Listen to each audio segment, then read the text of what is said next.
कान्तिपुर समाचारमा स्वागत छ। सुरु गरौँ अहिलेका मुख्य समाचारबाट।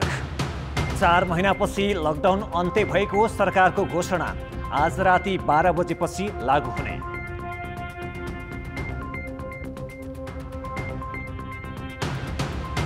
बाढी पहिरोमा परि आज 10 जनाको मृत्यु। मुख्य राजमार्ग अवरुद्ध।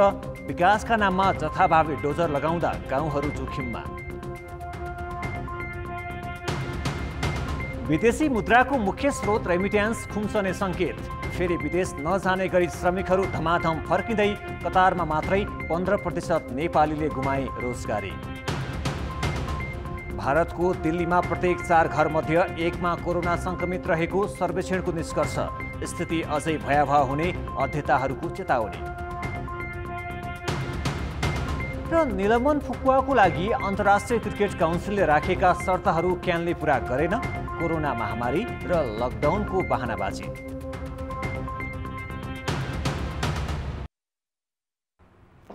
लगातारको वर्षासँगै आएको बाढी पहिरोमा परि आज 10 जनाको मृत्यु भएको छ।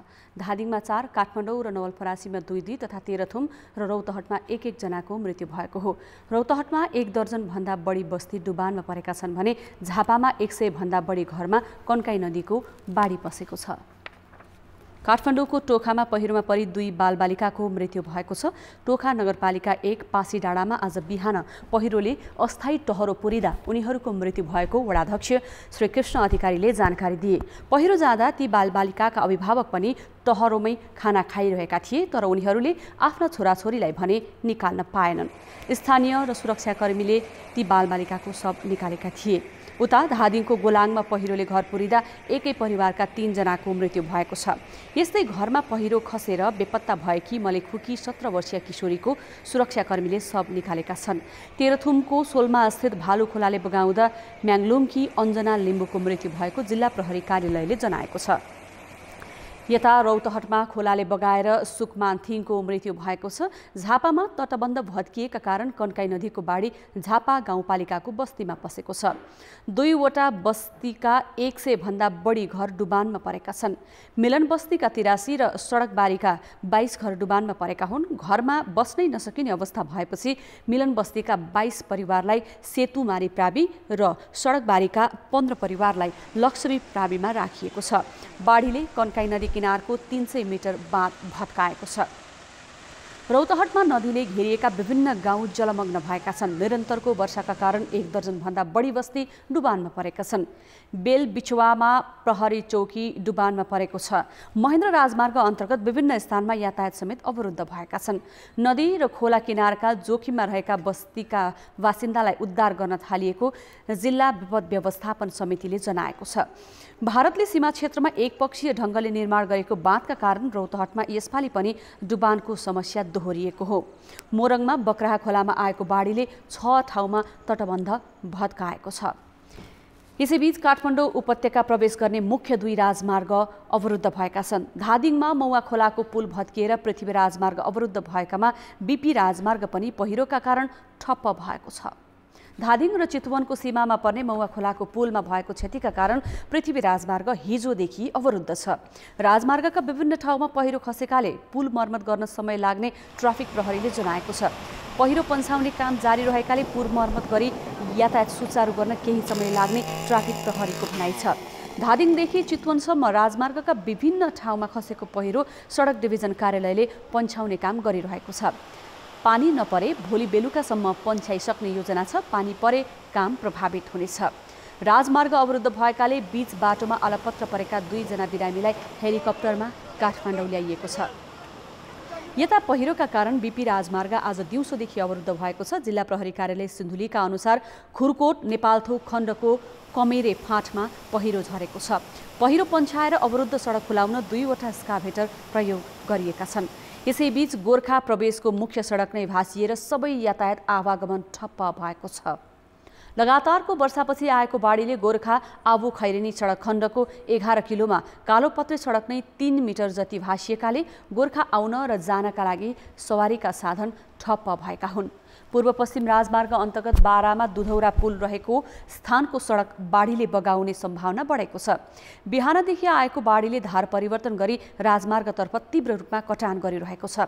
कटानका कारण सडक नजिकैको विद्युतको ट्रान्सफर्मरमा क्षति पुगेको छ। जितपुर सिमरा उपमहानगरपालिकामा पर्ने दुधौरा खोलामा आएको बाढीले पुर्याउन सक्ने क्षतिलाई आंकलन गरी त्यस क्षेत्रमा सुरक्षाकर्मीको टोली खटाइएको छ। उता नारायणी नदीमा आएको बाढीले भरतपुरका 150 घर डुबानमा परेका छन्। अविरल वर्षाले नारायणीको बहाव बढेपछि भरतपुर महानगरपालिकाका विभिन्न क्षेत्रमा रहेका 150 घर डुबानमा परेको चितवन प्रहरीले जानकारी दिएको छ। उनीहरूलाई सुरक्षित स्थानमा सारिएको छ। नारायणीको बाढीले विशेष गरी भरतपुर महानगरपालिका वडा नम्बर 26 र 27 मा रहेका घरहरू बढी डुबाएको छ। यस्तै बाढीले भरतपुर 27 र 28 को सिमानाको न्युरे चोकमा कटान गरेको छ। सो स्थानमा स्थानीय प्रहरी र सेना मिलेर बाँध बाँध्ने काम गरिरहेका छन्। चीनको खासा नजिकै नेलमकन्ट्रीमा रहेको केरुङ छो ताल फुट्ने खतरा बढेको भन्दै स्थानीय प्रशासनले भोटेकोसी र सुनकोसी नदी तटीय क्षेत्रमा उच्च सतर्कता अपनाउन आग्रह गरेको छ। जिल्ला प्रशासन कार्यालय सिन्धुपाल्चोकले निरन्तर वर्षाका कारण ताल फुट्न सक्ने सम्भावना बढेको भन्दै चिनिया अधिकारीले जानकारी गराएपछि तल्लो तटीय क्षेत्रका बासिन्दालाई सतर्कता अपनाउन लगाइएको हो। नेपालकै चाहिँ सीमा क्षेत्रमा हैन मेटेरी पुलसम्म आउन पनि त्यो टाइम लाग्छ, 1 घण्टा 1.5 घण्टा कम्तीमा पनि लाग्छ समय। त्यसबीचमै इन्फर्मेसन हामी गर्छौँ। निकै ठुलो अप्ठ्यारो चाहिँ छैन, तर पनि भोलि गएर चाहिँ सतर्कता चाहिँ अपनाउनै पर्छ भन्ने कुराहरू छ। खासा क्षेत्रमा उच्च वर्षा भइरहेकाले भोटेकोसी नदीको साथै स्थानीय हुल्सीमा पानीको बहाव बढेको छ। उच्च वर्षा भइरहे जुनसुकै बेला पनि ताल फुट्न सक्ने चिनिया प्रशासनले जानकारी दिएको छ। तिब्बतमा रहेको ताल फुट्ने सूचना आए पनि नदी क्षेत्रका स्थानीय सोमबारदेखि नै सुरक्षित स्थानमा बसेका छन्।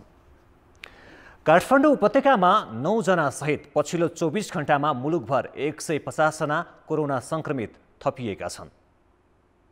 नयाँ संक्रमित मध्ये काठमाडौँमा 8 र ललितपुरमा 1 जना छन्। पछिल्लो 24 घण्टामा 3963 जनाको नमुना परीक्षण गर्दा 150 जनामा संक्रमण भेटिएको स्वास्थ्य मन्त्रालयले जनाएको छ। विदेशबाट फर्कनेहरूलाई लक्षित गर्दै सरकारले होम क्वारेन्टिन सम्बन्धी मापदण्ड समेत स्वीकृत गरेको छ।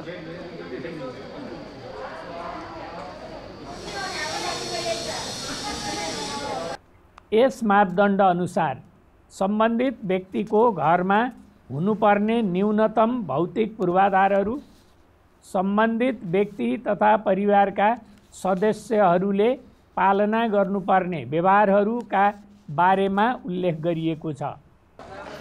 मन्त्रालयका अनुसार कोरोना संक्रमितको कुल संख्या 17,994 पुगेको छ। तीमध्ये 12,477 निको भई घर फर्किएका छन्।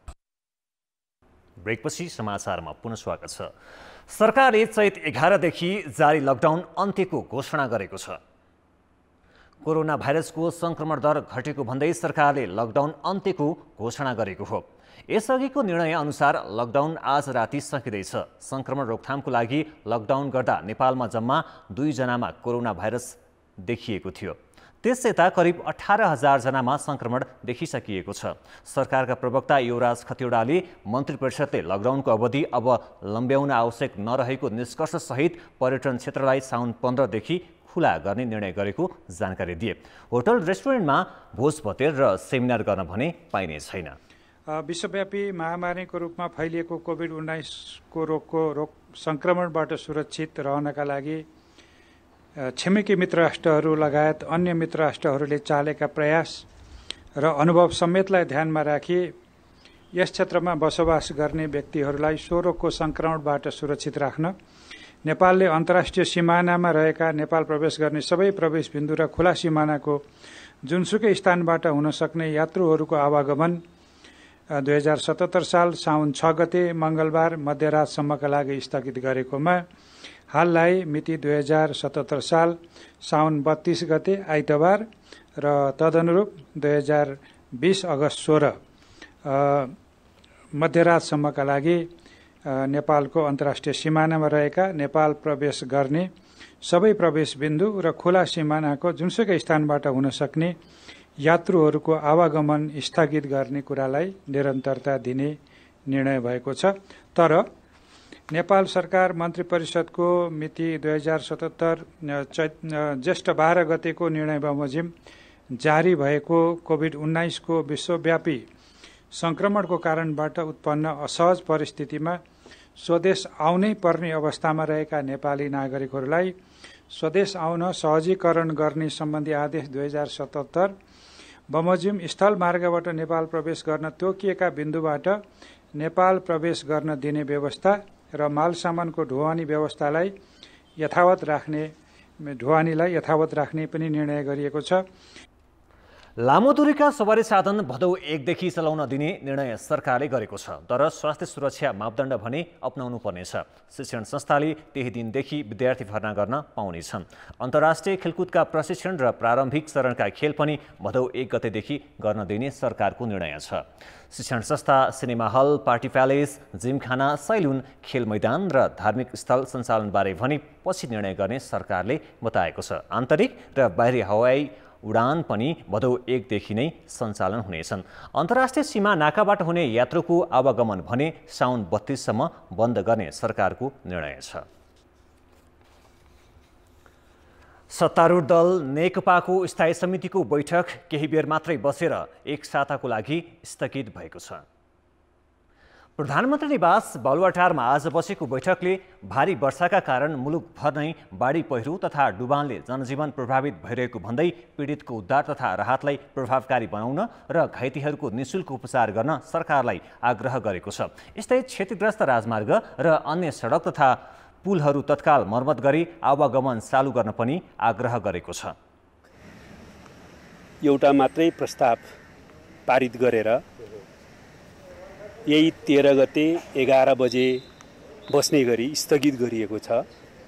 आजको बैठकले देशमा केही दिनदेखि लगातार बाढी पहिरो र डुबानबाट ठुलो धनजनको क्षति भएको सन्दर्भमा नै एउटा प्रस्ताव पारित गरेको छ। प्राकृतिक विपत्तिको यस अवस्थामा ध्यानमा राख्दै उद्धार र राहतको कामलाई अरू प्रभावकारी बनाउन, घाइतेहरूको निःशुल्क र भरपर्दो उपचारको प्रबन्ध गर्न, घरबारविहीन भएकाहरूलाई अस्थायी आवासको प्रबन्ध गर्न र अभिभावक गुमाएका बालबालिकाको संरक्षण गर्न र ध्वस्त भएका सडक र पुलहरूको अविलम्ब त्यस्ता संरचनाहरूको पुनर्निर्माण गर्न विशेष प्रबन्ध गर्नका लागि सरकारसँग गम्भीर ध्यानाकर्षण गर्दछ।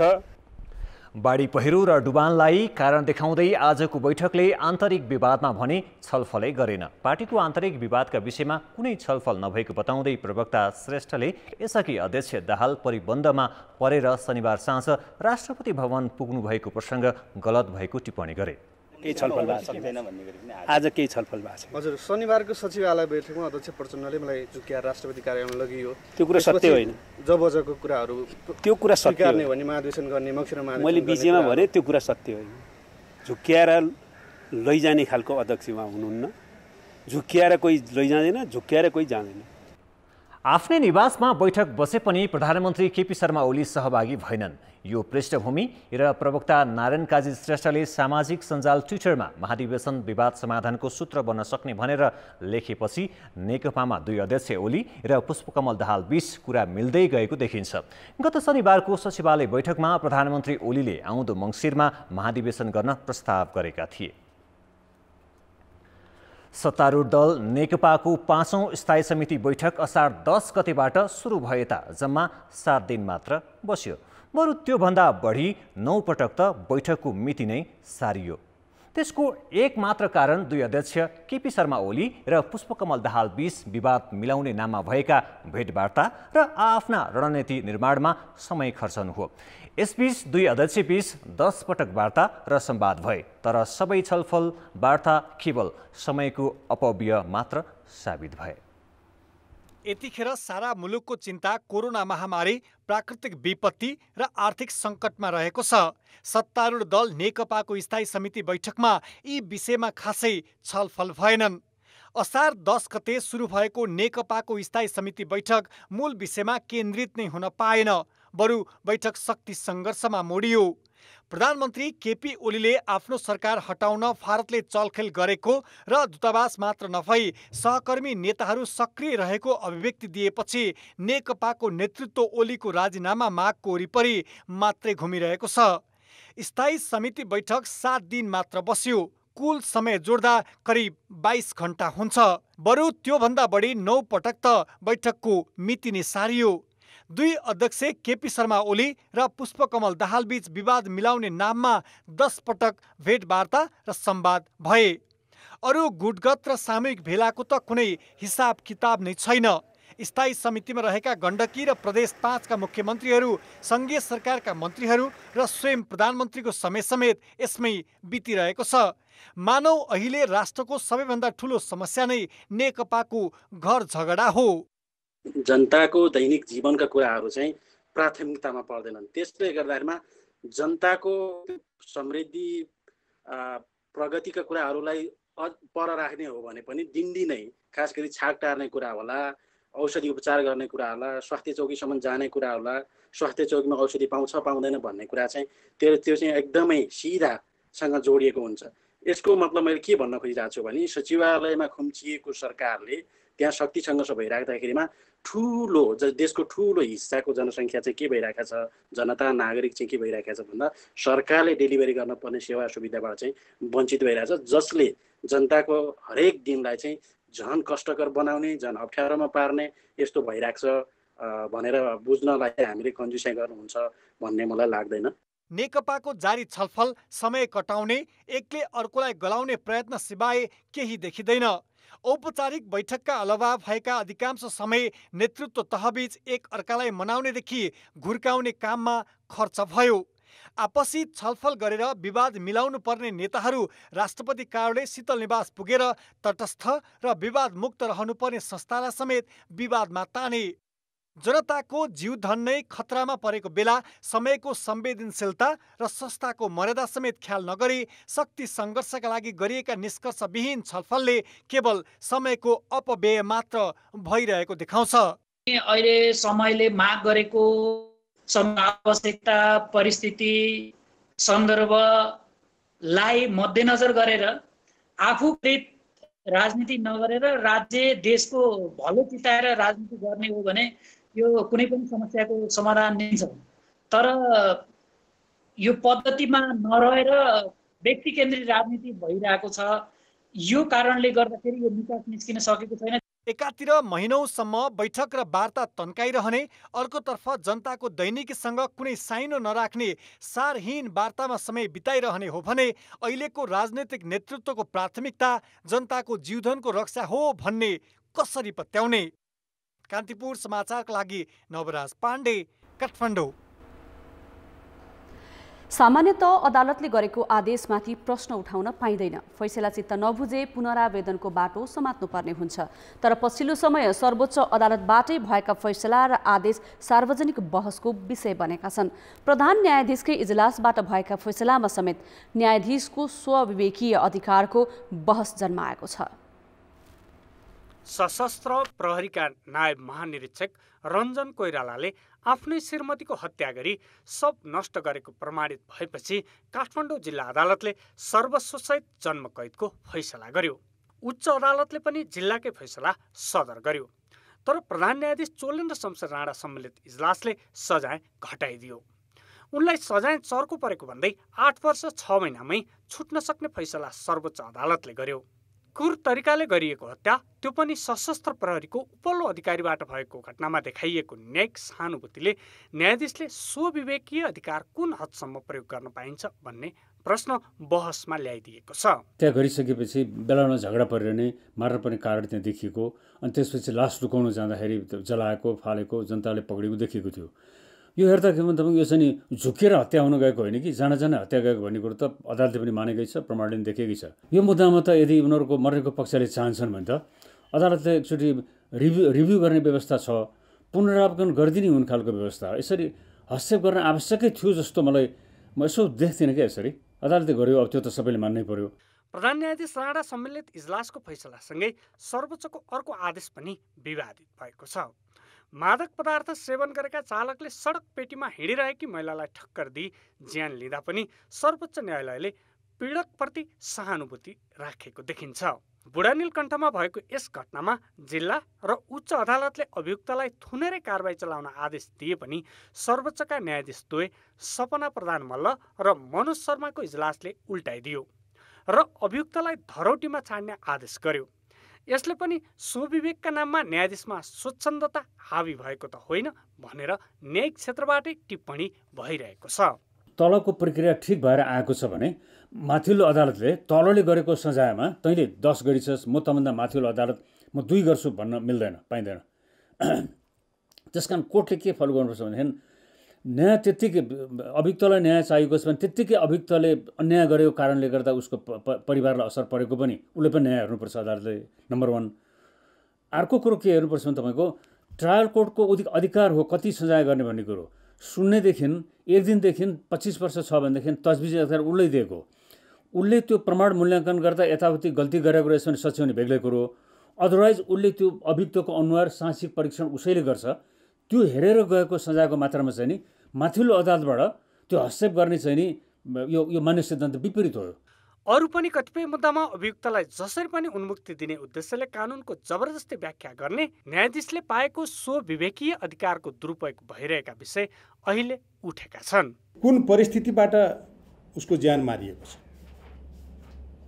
ज्यान मारिसकेपछिको अवस्था, त्यसको वारदातमा अभियुक्तको संलग्नता र ज्यान मार्दाखेरिको परिस्थिति र त्यो परिस्थितिले सजायमा चाहिँ तपाईँको घटी बढी गर्ने हो। वारदात त कायम भइसकेको छ, ज्यानको वारदात कायम भइसकेको छ र यो टिका टिप्पणीले एउटा हामीले अभ्यास गर्दै आएको पद्धतिभन्दा अलिक पृथक किसिमको पद्धति चाहिँ र पृथक किसिमको विधिशास्त्र अदालतले अवलम्बन गरेको जस्तो मलाई लाग्यो। न्यायका लागि सबैतिरका ढोका बन्द भएपछि पीडितहरू न्यायालय जाने गर्छन्, तर न्यायालयबाटै भएका फैसला र आदेशले अन्याय भएको अनुभूति भएमा त्यसले न्यायालयप्रतिको विश्वास नै डगमगाउन सक्छ। त्यसैले विवादित आदेश र फैसलाको अध्ययन गरिनुपर्ने न्यायकर्मीको सुझाव छ। कान्तिपुर समाचारका लागि क्यामेरामा रूपक कोइरालाका साथ दीपक आचार्य, काठमाडौँ। काठमाडौँ उपत्यकाका नदी तथा खोला किनार अतिक्रमण गरेर 1 दर्जनभन्दा बढी अव्यवस्थित बस्ती बनाइएका छन्। सरकारले अनेक प्रयास गर्दा पनि ती बस्ती हटाउन सकेको छैन। लगातारको वर्षाले अहिले तीमध्ये कतिपय बस्ती डुबानमा परेका छन् भने कतिपय डुबानको जोखिममा छन्। केही दिनदेखि लगातार परिरहेको वर्षाका कारण काठमाडौँ उपत्यकाका नदी तथा खोलाहरूमा पानीको बहाव बढिरहेको छ। अहिले हामी थापाथली क्षेत्रमा रहेको बागमती नदी किनारमा छौँ। यस क्षेत्रमा पानीको सतह बढिरहेको छ भने यस क्षेत्र आसपासका यी बस्तीहरू पनि अहिले जोखिममा परिरहेका छन्, तर सुरक्षा सावधानी भने कतै पनि अपनाइएको पाइएको छैन।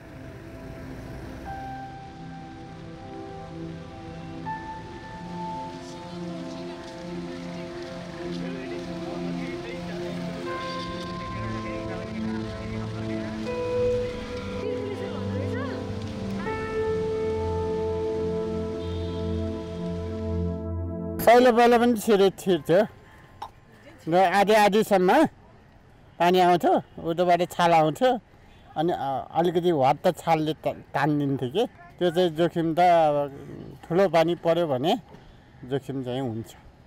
के सतर्कताहरू अपनाउनु भएको छ बुवा? हजुर, के सतर्कताहरू अपनाउनु भएको छ त यहाँहरूले? छैन। जल तथा मौसम पूर्वानुमान महाशाखाले जानकारी गराएअनुसार पछिल्लो 24 घण्टामा 66.5 मिलिमिटर पानी काठमाडौँमा परेको छ। यो पानी पर्ने क्रम अझै 2-3 दिनसम्म जारी रहने पनि जल तथा मौसम पूर्वानुमान महाशाखाले जानकारी गराएको छ। हामी अहिले तिलगङ्गा क्षेत्रमा छौँ। यस क्षेत्रमा बागमती नदी छेउमा भएका सुकुम्बासी बस्तीमा हरेक वर्ष वर्षायाममा बाढीको जोखिम हुने गर्छ। यहाँ पानीको सतह बढेसँगै यहाँ आसपासका बस्तीहरू डुबानमा पर्ने गरेको छ, तर यो वर्ष पनि पानीको सतह बढिरहेको छ, तर यस क्षेत्रमा सुरक्षा सतर्कता भने अपनाइएको देखिँदैन।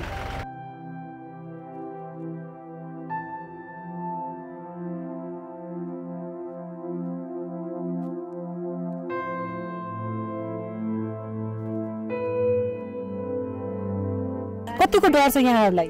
राति चाहिँ कम भयो, हिजो त भित्र पानी पस्यो नि, पछाडि सबै यति डुबायो। के सुरक्षा सतर्कताहरू अपनाउनु भएको छ त यहाँहरूले? त्यस्तो छैन।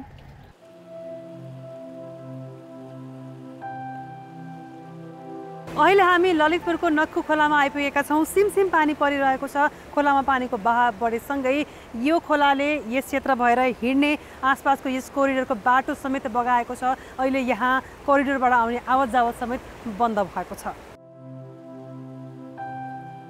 उपत्यकाका बागमती, हनुमन्ती, मनोहरा, विष्णुमती, धोबी खोला लगायतका नदी तथा खोलाहरूमा अहिले पानीको बहाव बढिरहेको छ, जसले गर्दा आसपासका बस्ती र संरचनाहरू जोखिममा पनि परिरहेका छन्। गत वर्ष मात्रै उपत्यकाको कलङ्की, मैत्रीनगर, खसी बजार लगायतका क्षेत्रहरू उच्च डुबानमा परेका थिए।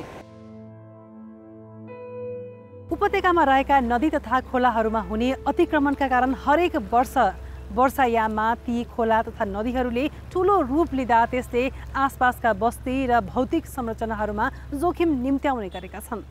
कान्तिपुर समाचारका लागि क्यामेरामा सञ्जय लुइटेलका साथ श्रद्धा आर्याल, काठमाडौँ। यो वर्ष जेठ मसान्त यता पहिरोमा परि ज्यान गुमाउनेको संख्या 100 नाघिसकेको छ। पहिरो जानुमा विकासका नाममा डोजरको जथ्थाभावी प्रयोग पनि कारण मानिएको छ।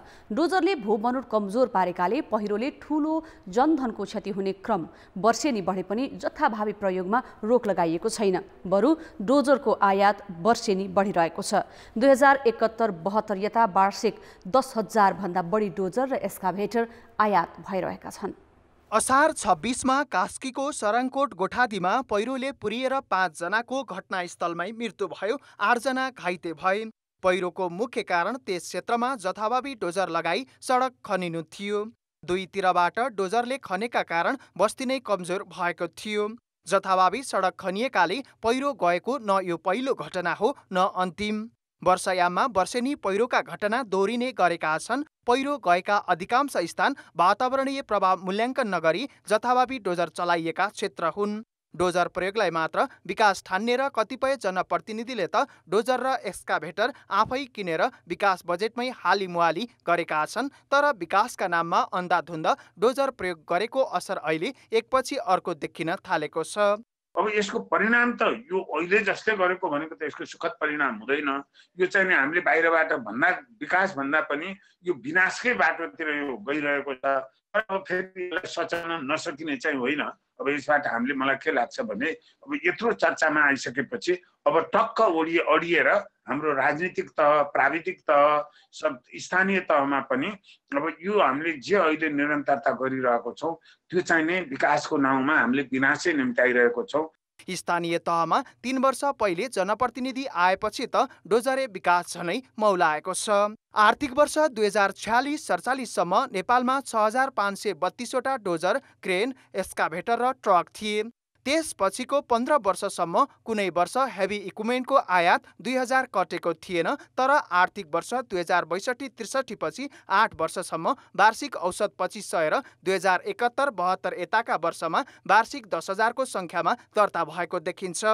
अलग्गै विवरण नराखे पनि डोजर र एक्सकाभेटर मात्र देशभर 35,000 भन्दा बढीको संख्यामा रहेको यातायात विभागको आकलन छ। संहितामा गए पछाडि निर्माण भएका सबै स्थानीय सरकारहरू, स्थानीय तहहरूले चाहिँ पहिलो प्राथमिकता सडक निर्माणलाई नै दिए र सडक निर्माणका क्रममा चाहिने एक्सकाभेटरहरू जस्तो उहाँहरूले भाडामा ल्याएर अरूसँग गरेन भन्दा पनि आफ्नै निकायले खरिद गरेर राख्न सक्यो भनेदेखि त्यसले चाहिँ विकास दिगो हुन्छ र मर्मत समारका निमित्त पनि फेरि थप कुनै टेन्डर गर्ने आदि गर्ने कार्य गर्नु पर्दैन भन्ने हिसाबले चाहिँ उहाँहरू प्रेरित भएर धेरै जसो स्थानीय निकायले आफै नै त्यस किसिमका चाहिँ निर्माण सामग्रीहरू, एक्सकाभेटर, लोडर, डोजरहरू खरिद गरेको र सँगसँगै स्थानीय निकायले धेरै बजेट चाहिँ त्यही कार्यमा छुट्याएको हुँदाखेरि अन्य प्राइभेट सेक्टरले पनि यो डोजर एक्सकाभेटरहरू बढी खरिद गरेको चाहिँ देखिन्छ। सडक पूर्वाधार विकासका लागि डोजर र एक्सकाभेटर चाहिन्छ, तर त्यसको समुचित प्रयोग हुनुपर्छ। विकासका नाममा जहाँ पनि डोजर लगाएर भत्काउने प्रवृत्तिले खास गरी पहाडी भूबनोट नै कमजोर भइरहेको छ, जसको असर हरेक वर्षायाममा दोहोरिरहेको छ। पहिरोले वर्षेनी मानवीय क्षति भइरहे पनि डोजरको जथाभावी प्रयोग रोक्न कसैले पनि पहल नगर्नु भने विडम्बनापूर्ण हो।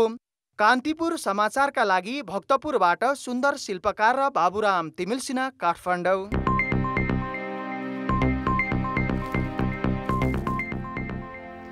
कोरोना भाइरसको महामारीले वैदेशिक रोजगारीमा रहेका नेपालीले धमाधम रोजगारी गुमाइरहेका छन्। तर यही बेला विदेशबाट आउने विप्रेषण भने अप्रत्याशित रूपमा बढेको छ। यो वर्षको जेठमा 94 अर्ब विप्रेषण भित्रियो, जुन वैशाखको भन्दा 40 अर्ब रुपैयाँ बढी हो। विप्रेषण कसरी बढ्यो त? विश्वव्यापी महामारीको असरले 30 लाख भन्दा बढी नेपाली कार्यरत खाडी मुलुक पनि थरिएका छन्। नेपालीहरू काम गुमाएर फर्किने क्रम बढेको छ। कतिपय कम्पनी बन्द भएका छन् भने कतिपयले करार नवीकरण गरेका छैनन्। आर्थिक सङ्कटमा परेको भन्दै म्याद छँदै करार सम्झौता तोडिएका पनि उत्तिकै छन् र ती सबै बाध्यतावश नेपाल फर्किनु परेको छ। चैत पहिलो साता यता एकजना पनि रोजगारीका लागि विदेशिएका छैनन्। तर यस्तो बेला वैदेशिक रोजगारीमा गएका युवाले पठाएको रकम अर्थात् विप्रेषण भने वात्तै बढेको छ। नेपाल राष्ट्र बैङ्कका अनुसार जेठमा 94 अर्ब रुपियाँ विप्रेषण भित्रिएको छ, जबकि 3 वर्ष यता कुनै महिना पनि यति ठुलो रकम भित्रिएको थिएन। गएको वैशाखमा करिब 54 अर्ब र चैतमा 34.5 अर्ब मात्र विप्रेषण आएको थियो। अहिले विप्रेषण बन्नुको कारण रोजगारी गुमाएपछि पाउने र यसअघिको सञ्चित सबै रकम नेपालले पठाउनु हो।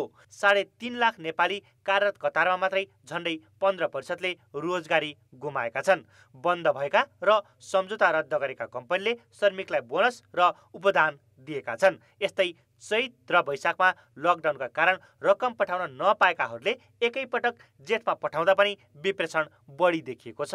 कम्पनीहरू चाहिँ क्लोज डाउन गर्ने, उनीहरूलाई डाउन साइज गर्ने चाहिँ एउटा सुरसारमा भएको हुँदाखेरि उनीहरूले मजदुरहरूले पाउनुपर्ने कतिपय त्यो सेटलमेन्टहरू, बाँकी भएका पेमेन्टहरू चाहिँ अब क्लियर गरिरहेको देखिन्छ। र अर्को कुरा, अब यो धेरै कम्पनीहरूले तलब नदिएको, लामो समयसम्म चाहिँ बेतलै बिदामा राखेर मजदुरहरूलाई चाहिँ एउटा अनिश्चयको एउटा शिकार बनाएको कम्प्लेन पनि कतार सरकारमा पुगेकोले गर्दाखेरि कतार सरकारले कम्पनीहरूमाथि त्यो आफ्ना कामदारहरूको पेमेन्टलाई नरोक्न र उनीहरूको स्यालेरी सुचारू गर्न निर्देशन दिएको। कतारबाट चार्टर उडानमा 3200 नेपाली फर्किसकेका छन्।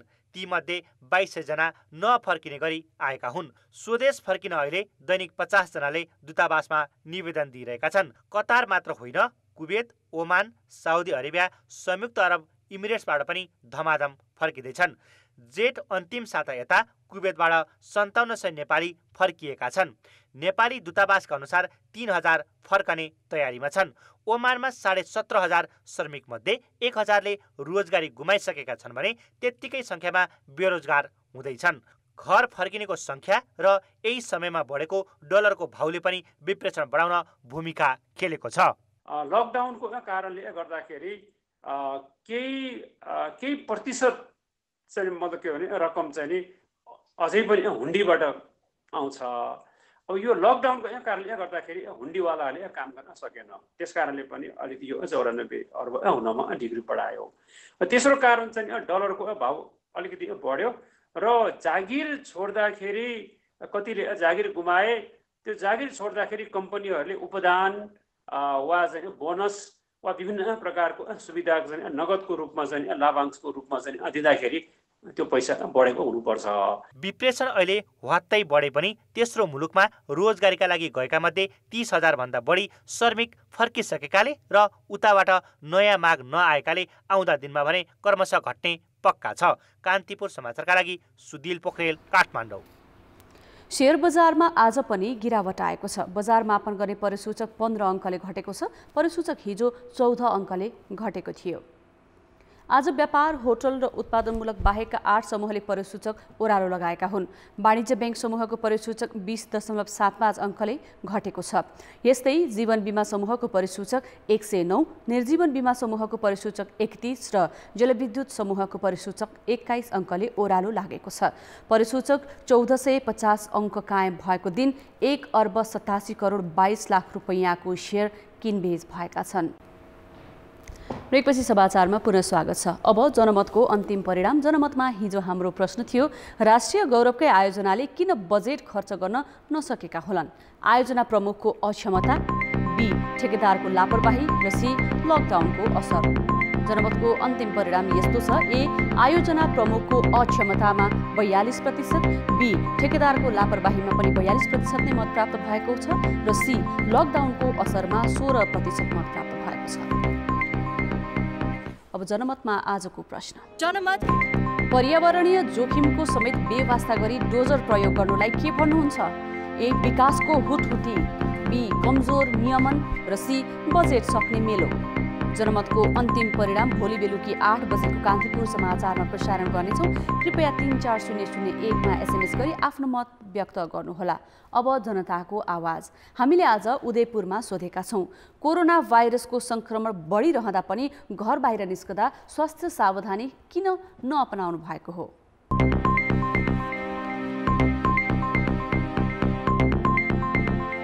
यो रोग आयो भनेर चाहिँ हाहाकार भयो, सबै डरले आफ्नो उसमा चाहिँ नि भए, डराए। अब अहिले बजार खुलेको छ, गाडी खुलेको छ, सबै चिज हिँडेको छ, मान्छे अलिकति हेप्नु चाहिँ हेपेकै हो। निको भएर गएको सङ्ख्याहरू पनि बढिरहेको हुनाले अलिक डर चाहिँ कमै भएको पनि छ। गाडी घोडा सवारी साधनको चाप बढेको छ, व्यापार व्यवसाय खुलेको छ, मानिसहरूको चाप पनि ठुलो परिमाणमा बढिएको छ, डर त जस्तो लाग्छ। नहिँडिकन पनि हुँदैन, अब गर्नै पर्छ, गरे खानै पर्छ, हिँड्नै पर्छ, अनि डर त लागिरहेको छ। जीविकोपार्जनको लागि पनि केही चाहिँ कामहरू गर्नुपर्ने भएको हुनाले मान्छेहरू चाहिँ बाध्यतावश अहिले चाहिँ मान्छेहरू चाहिँ के अरे बाहिर फ्री भएर निस्केका छन्। लाग्छ नि डर त, तर बाध्यताले पनि हिँड्नु परिरहेको छ। कोरोनाको डर हुँदै पनि हामीले चाहिँ आफ्नो कामको बाध्यताले हामीले यसरी खुल्ला रूपमा एकदम डरलाई चाहिँ एकदम भित्र राखेर हामीले हिँड्नुपर्ने हाम्रो बाध्यता छ। भित्रै बस्दा त अब अलिकति सकिँदैन नि त, अब हामीलाई पनि त आवश्यक पर्ने सामानहरू हुन्छ है, खाद्य पदार्थहरू चाहिन्छ, अनि बाध्यताले पनि निक्लिनुपर्छ।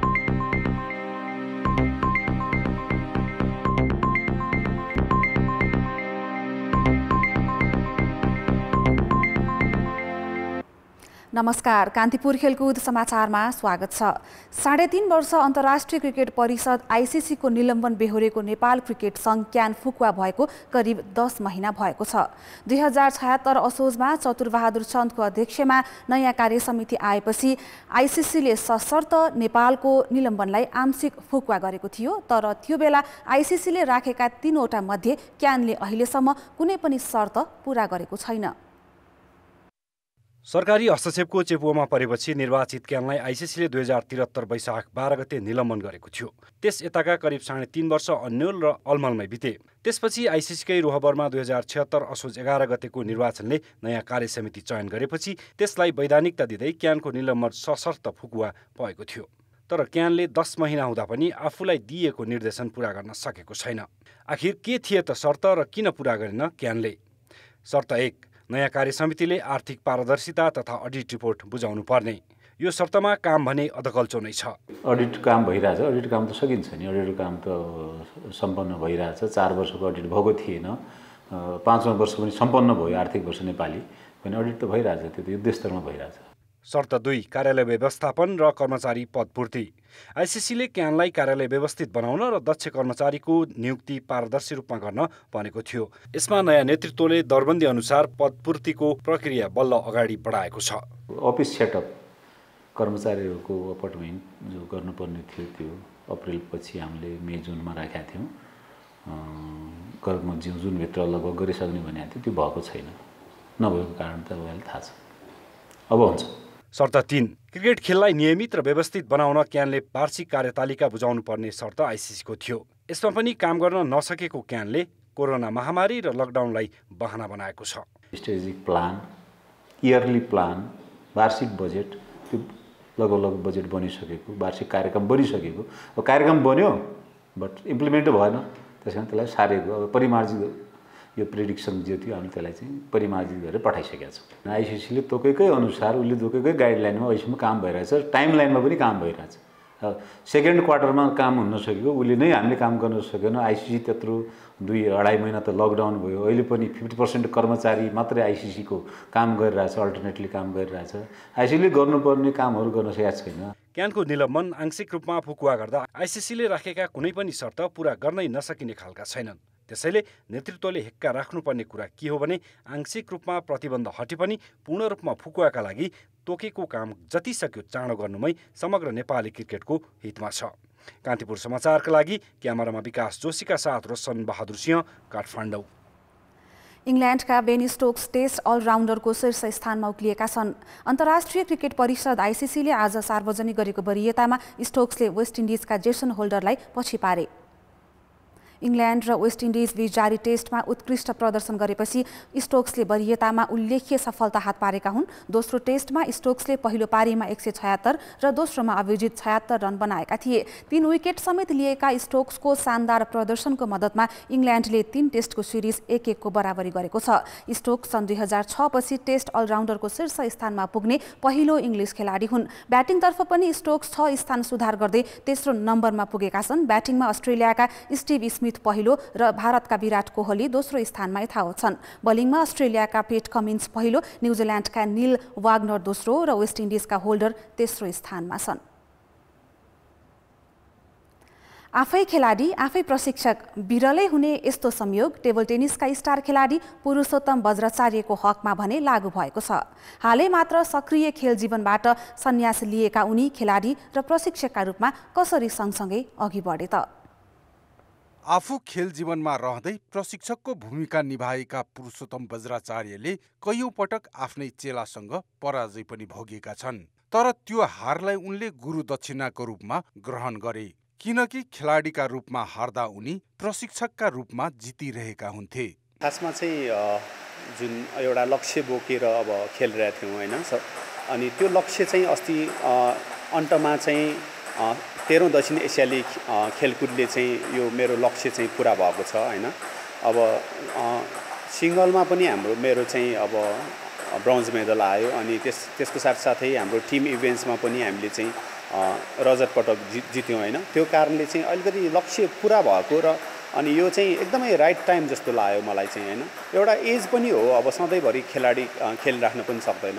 अब चाहिँ यो भूमिका चेन्ज गरेर चाहिँ अझै अब देशलाई चाहिँ राम्रो प्लेयरहरू चाहिँ दिने चाहिँ सोचमा गएको छु। अब चाहिँ 2040 सालमा ललितपुरको पाटनमा जन्मिएका पुरुषोत्तमको बाल्यकाल टोलमा खेल हेर्दा हेर्दै टेबल टेनिससँगै बितेको थियो। त्यसैले 11 वर्षको उमेरमै उनी वाडा स्तरमा स्टार बनिसकेका थिए। 2058 सालमा क्षेत्रीय प्रतियोगितामा 3 स्वर्ण जितेपछि त नेपालको 8औं वरियताको खेलाडी घोषित भए। त्यही नै उनको खेल जीवनको टर्निङ पोइन्ट बन्यो। त्यसै समयबाट उनी प्रशिक्षकको भूमिकामा पनि देखिन थाले। खेल्न चाहिँ मैले अलिकति सानै उमेरदेखि नै खेले हो होइन। टोलतिर हाम्रो पाटनमा अब टोलतिर सिमेन्टको बोर्डहरू हुन्थ्यो होइन, त्यसमा टोलबाटै अब सुरु गरे हो। तर चाहिँ मैले अलिकति स्पेसल ट्रेनिङ चाहिँ मैले 56 सालदेखि मात्र लिएँ मैले लैनचौर गएर होइन। एकदम त्यो नेसनल लेभलको हाम्रो गुरुहरूसँग पछि गएर चाहिँ मैले 56 सालदेखि ट्रेनिङ लिएँ र 58 सालमा आइपुग्दाखेरि चाहिँ म क्षेत्रीय च्याम्पियन भएँ। त्यहाँबाट सुरुवात हुँदै गयो। 20 वर्षको उमेरमै राष्ट्रिय प्रतियोगिता खेलेका पुरुषोत्तमले 26 वर्षमा अन्तर्राष्ट्रिय डेब्यू गरेका हुन्। 11औं र 12औं दक्षिण एसियाली खेलकुदमा टिम इभेन्ट्सतर्फ उनले कांस्य जितेका थिए। गत मङ्सिरमा घरेलु मैदानमा भएको 13औं सागमा एकलतर्फ कांस्य जितेपछि भने उनले सन्यास लिने निर्णय गरे। एकदमै इच्छा छ त्यो अहिलेको अबको मेरो लक्ष्य चाहिँ त्यही हुनेछ होइन। अबको लक्ष्य चाहिँ अब राम्रो प्लेयरहरू उत्पादन गरेर देशलाई नै अब गोलै जिताउने हिसाबले त्यो चाहिँ मेरो अबको लक्ष्य हुनेछ। 2 दशकभन्दा बढी व्यावसायिक करियरमा पुरुषोत्तमले साग, एसियाली खेलकुद, विश्व च्याम्पियनसिप लगायत थुप्रै अन्तर्राष्ट्रिय प्रतियोगितामा नेपालको प्रतिनिधित्व गरे। तर अब्बल खेलाडी हुँदाहुँदै पनि राष्ट्रिय च्याम्पियन र स्वर्ण जित्न नसक्नुको पीडा उनमा छ। त्यो सपना अब उनले आफ्ना चेला चेलीमा देख्नेछन्। कान्तिपुर समाचारका लागि क्यामेरामा मुरारी घिमिरेका साथ प्रदीप लेखी, काठमाडौँ। खेल समाचार अहिलेलाई यति नै। धन्यवाद सबिना। अब मौसम सम्बन्धी जानकारी।